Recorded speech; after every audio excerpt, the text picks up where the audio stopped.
Guardian Angel, an Angelica Dale mystery by P.K. Armstrong. Chapter 12. Arriving at Sinclair Academy, Angel could already see Aiden's changes being implemented. Turning into the gate, she was immediately stopped by a newly installed security guard. Stepping out of the gatehouse, the young woman was dressed in a crisp white shirt, dark slacks, midnight blue windbreaker, and steel-toed boots.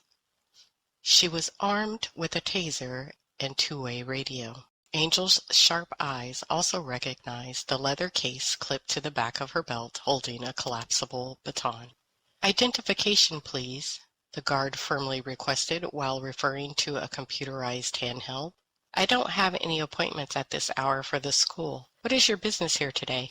Angel handed her ID to the eagle-eyed woman, whom she was pleased to note busied herself with a cursory glance of the interior and exterior of her car. "I'm meeting with Aiden Penrod, Director of Safety, at 8 o'clock a.m. "I'm sorry, I was not informed of your appointment. Please wait while I confirm. It will only take a moment."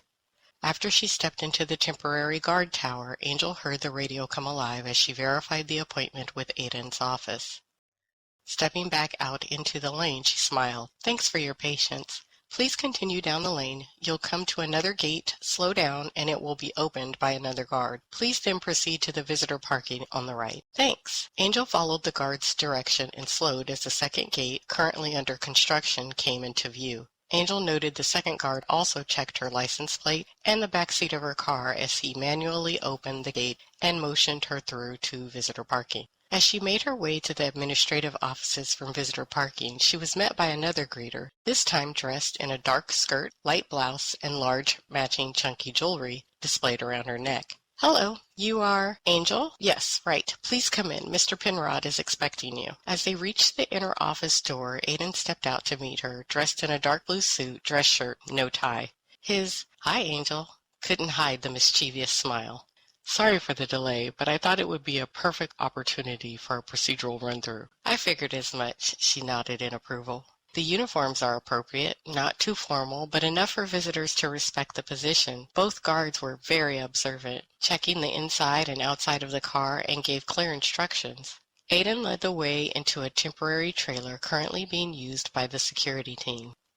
"There is a small building on the property that was previously used for security years ago. It will be updated and will house male and female locker rooms, a kitchen, and sitting area for lunches and breaks." Angel took the seat Aiden pointed to and asked, "Will there always be two security zones, or is that just because the main gate is under construction?" Aiden explained, "It's interim while the main gate is under construction. The property cameras are also being installed. Some of the feeds will be viewable from the gatehouse, which will be constructed by the main gate and staffed 24 hours. We will be taking advantage of the old clock tower by installing 360-degree camera coverage that will provide an overview of the property and beyond. All of the feeds will be viewable in the security room with 24-hour surveillance by a two-guard team." They had done a brief tour touching on the changes and made their way back to Aiden's office, which was nicely done in neutral colors. The furniture was comfortable, and one of his walls was taken up with 4 large screens that would soon shift between the various views from the security cameras. Angel smiled. "It's going real good, Aiden. Somehow I knew I could count on you. Thanks so much, and if you need me to speak with Ella regarding personnel or the budget, let me know." "No problem." Aiden sat back in his chair. "You said you needed to discuss something with me?" "Yes. I met with Ella Sinclair earlier today, and she expressed concern about a conversation she had with one of the parents." Angel took out the list of student names and stolen property and pushed it across the desk towards Aiden. "What's this?" Aiden read through the list and then looked at Angel with his eyebrow raised. "Apparently, there have been some small thefts throughout the school, and that is the list of the students along with the item they are missing. Ella was just informed last night, and she asked me to look into it. I was thinking, however, it may be better for you and your staff to handle the investigation." "Well, that is why we are here."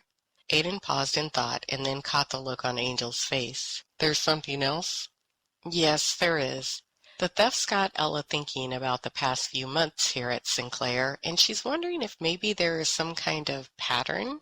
Angel grinned at the look on Aiden's face. "Hear me out before you conclude she is just being an alarmist." Angel explained the other incidents that had occurred at Sinclair Academy over the past few months. You don't really think it's related to Violet's attack? I don't know. I really don't know. But I think it would be good if we could track the source of all the incidents just to rule out some nefarious evil enemy lurking about, attempting to bring Sinclair Academy to its knees. Yes, it is possible we are being paranoid, but we wouldn't be doing our jobs if we didn't check. She glanced at Aiden, expecting to see skepticism. Aiden sat forward in his chair, put one of his elbows on the desk, and rested his chin on his hand. You're right, of course. We need to check, but they seem to be petty acts in comparison to Violet's attack. Angel nodded her head in agreement. That's why I won't be telling Detective Roland about the incidents. He already has a low opinion of me. Hearing Angel's tone, Aiden stopped and stared. So your meeting with Superman didn't go well? Aiden chuckled. He's one hell of an investigator. He paused, looking at Angel, and cocked his head to the side. Kinda reminds me of you. The efficient assistant with the chunky jewelry entered and interrupted Aiden midstream. She whispered something to Aiden, and he frowned. Having been dismissed by Aiden, she glanced at Angel, nodded, and exited just as quietly as she entered. Well, good thing you were here. Saves me a telephone call. Violet disrupted class and ran off. What? It's okay. Security is on the ground and tracking her. No, of course. I'm concerned, but I'm shocked she's here. When did she come back to school? Angel inquired as she got up and followed Aiden out the door. This is her first day back. I didn't think her mom was going to let her come back. Angel was appalled. I don't know about that, but her mom dropped her off this morning and said she was going to pick her up after school. I offered a car service, but her mom said no. Angel and Aiden arrived at Violet's last location at the same time as a security team. Aiden got on his radio and requested an update. His radio came to life with a response from another guard indicating they had spotted Violet. She was on the path from Building A to the dorms. Angel and Aiden glanced meaningfully at each other, and Angel voiced their unspoken thoughts. She's going back to where she was attacked. They turned and began walking quickly down the well-groomed paths that intertwined throughout the campus. Angel remembered laying in the grass reading, giggling over some note with her friends by the trees, or rushing to the gym to avoid getting soaked in the rain. The guard station provided another update confirming Violet was indeed at the location of her assault, and Angel shivered despite her jacket. School was supposed to be a place for kids to be kids, but now on every campus, not just this one, children were being forced into a very adult world of thievery and assault. It was sad and unfair. As they rounded the corner, they spotted Violet on her knees vomiting in the grass. Aiden motioned for his guards to create a perimeter to keep students away, stopped a discreet distance, and updated the guard station with his radio, requesting the nurse and school psychologist to be brought to his location. Aiden looked at Angel and then motioned to Violet.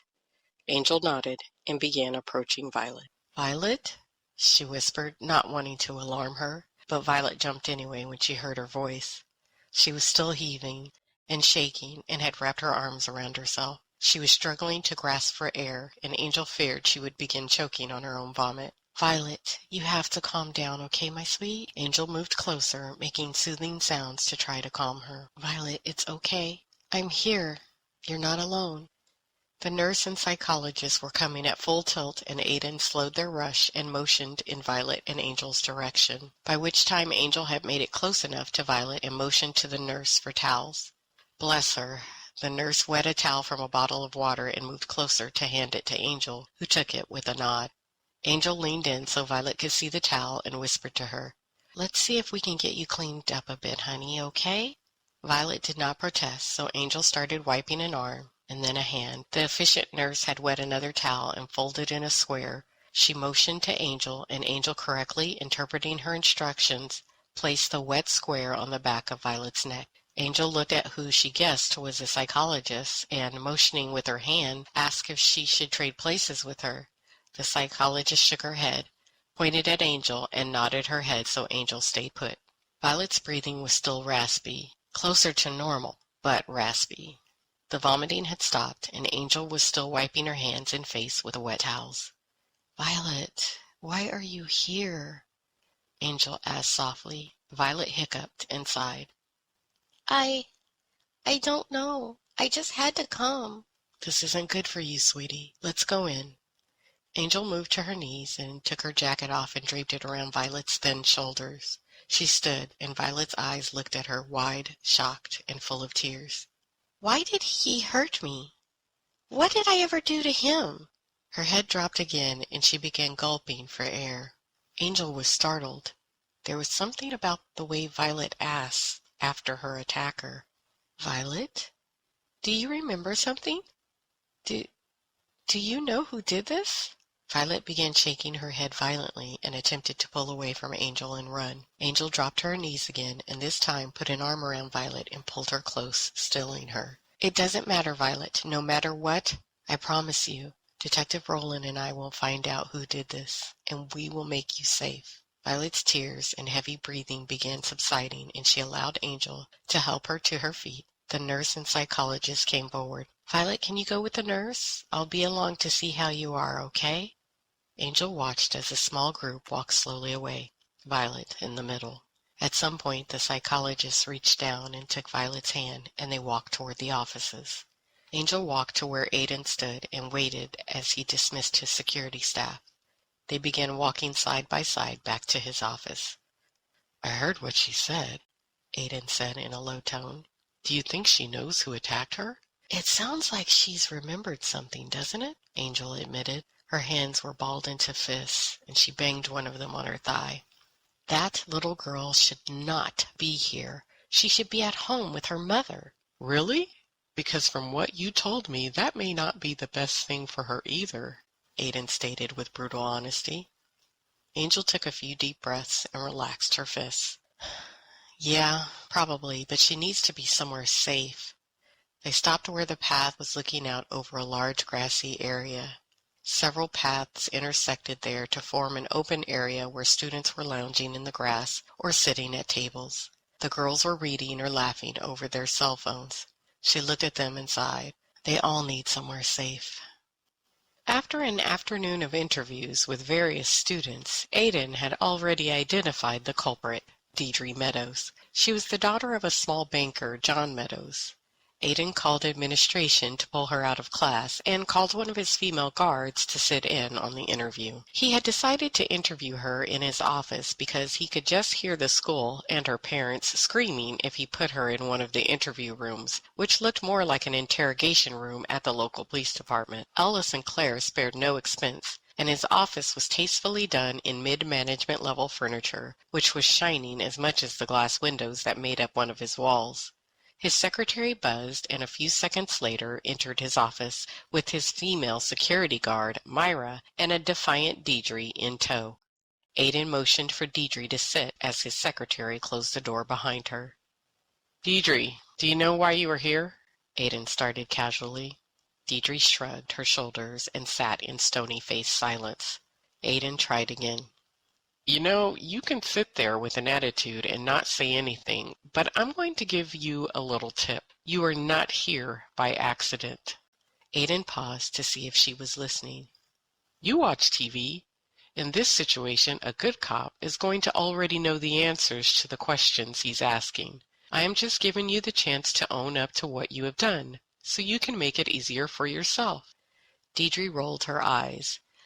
I don't know what you want. I don't know why I'm here, she responded with some heat. Aiden sighed and said abruptly, there are some thefts going on at the school, and the one thing they have in common is you. Deidre's jaw quivered a bit, but she still said nothing. Deidre, Aiden said sternly. Deidre's head popped up at the sound of her name. Aiden reached behind him for a file folder and took the full-size photos of each of the stolen items retrieved from her locker and slowly placed them in front of Deidre, side by side. Deidre watched as each photo was placed before her. She swallowed hard. I didn't mean to steal, she stuttered, paused, and swallowed again. Nobody likes me, she wailed, and 2 large tears fell. Aiden sighed again. Why don't you start at the beginning, Deidre? He soothed. I get so mad at those girls, always talking about me and laughing at me. They never invite me to do anything with them either. I have to eat lunch alone. It's not fair. Especially that Courtney. She thinks she's something 'cause her mom is on the school board. She's the meanest of all. Deidre took a deep breath and muddled her way through. So one day I had a hall pass and I saw Courtney closing her locker. But when I walked by, I saw she didn't close it all the way. So I went through her locker and took a necklace I found. Why? I just wanted her to be sad or mad or whatever because of how much she hurts me. Deidre's voice ended in a whine. But it wasn't just Courtney's necklace, was it? Aiden asked. Deidre shook her head and gazed at her hands in her lap. Why did you take these things from the other girls? Because they were mean too. I was going to find a way to give Courtney her necklace back. I just wanted her to suffer for a little bit, but then she was really mean to me, so I decided to keep it. She was crying about her grandmother, and she was real upset. Deidre smiled a little bit. I finally found a way to hurt her, she admitted. Then it seemed like someone was helping me. I kept finding stuff was easy to take from those mean girls, 'cause someone left it or dropped it, so I just took them. Aiden felt a little sorry for the girl. Being a victim of bullying is tough. He may have to put a bug in the ear of the school psychologist to look at doing some sensitivity training, but now was the hard part. I'm going to have to call your father. No, I promise I won't do it again. I promise, she begged. And then the full onslaught of tears came. Myra walked over, grabbed more tissues, and gave them to Deidre. She sat down with her and tried to console her. When she finally stopped, Aiden reassured her. We will call your father, and together we will all think of a way for you to give everyone's stuff back and apologize. It won't be so bad. Aiden wondered about the other crime spree at Sinclair Academy. He didn't think Deidre was the vandal, but you never know. Is this the only thing you've done, Deidre? Did you damage any school property? Deidre looked at him with wide eyes. Like what? I didn't do anything else. She paused in thought and then clapped her hands excitedly. Oh, you mean that car? That wasn't me. I saw that guy scratching that car. Aiden's eyes narrowed and he looked directly at Deidre. Okay, wait a minute. Are you telling me you saw the guy who keyed the car in the parking lot? Deidre began nodding her head. Yeah, I saw him do it. She smiled proudly. What did he look like? Later, Aiden picked up the phone and dialed Angel. This is Angel. Angel, Penrod here.